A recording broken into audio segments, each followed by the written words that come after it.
नमस्कार सभी मित्रों, चैनल कहानी की पोटली पर आप सभी का स्वागत है। एक समय की बात है, बोस्टन में एक कंजूस व्यक्ति रहता था। उसकी कंजूसी सर्वप्रसिद्ध थी, वह खाने पहनने तक में भी कंजूस था। एक बात, उसके घर से एक कटोरी गुम हो गई। इसी कटोरी के दोहक में उसने 3 दिन तक कुछ न खाया। परिवार के सभी सदस्य उसकी कंजूसी से दुखी थे। मोहल्ले में उसकी कोई इज्जत न थी, क्योंकि वह किसी भी सामाजिक कार्य में दान नहीं करता था। एक बार उसके पड़ोस में धार्मिक कथा का आयोजन हुआ। वेद मंत्रों व उपनिषदों पर आधारित कथा हो रही थी। उसको सद्बुद्धि आई तो वह भी कथा सुनने के लिए सत्संग में पहुंच गया। वेद के वैज्ञानिक सिद्धांतों को सुनकर उसको भी रस आने लगा, क्योंकि वैदिक सिद्धांत व्यावहारिक व वास्तविकता पर आधारित एवं सत्य असत्य का बोध कराने वाले होते हैं।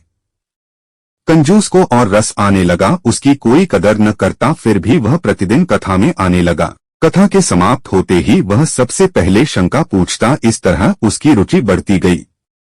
वैदिक कथा के अंत में लंगर का आयोजन था, इसलिए कथावाचक ने इसकी सूचना दी कि कल लंगर होगा। इसके लिए जो श्रद्धा से कुछ भी लाना चाहे या दान करना चाहे तो कर सकता है।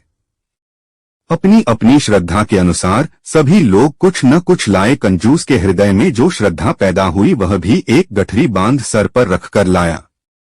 भीड़ काफी थी। कंजूस को देखकर उसे कोई भी आगे नहीं बढ़ने देता। इस प्रकार सभी दान देकर यथास्थान बैठ गए।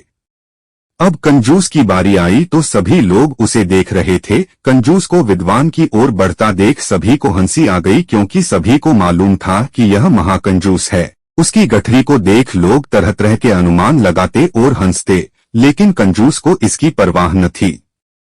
कंजूस ने आगे बढ़कर विद्वान को प्रणाम किया। जो गठरी अपने साथ लाया था उसे उसके चरणों में रखकर खोला तो सभी लोगों की आंखें फटी की फटी रह गई।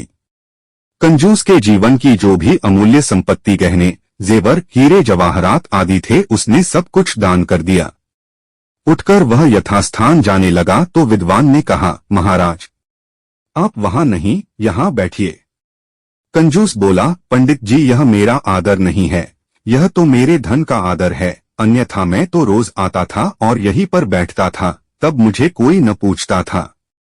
ब्राह्मण बोला, नहीं महाराज, यह आपके धन का आदर नहीं है, बल्कि आपके महान त्याग दान का आदर है।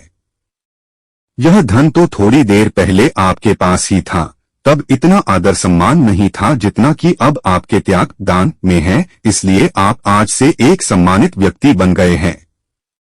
अर्थात मनुष्य को कमाना भी चाहिए और दान भी अवश्य देना चाहिए। इससे उसे समाज में सम्मान और इष्ट लोक तथा परलोक में पुण्य मिलता है।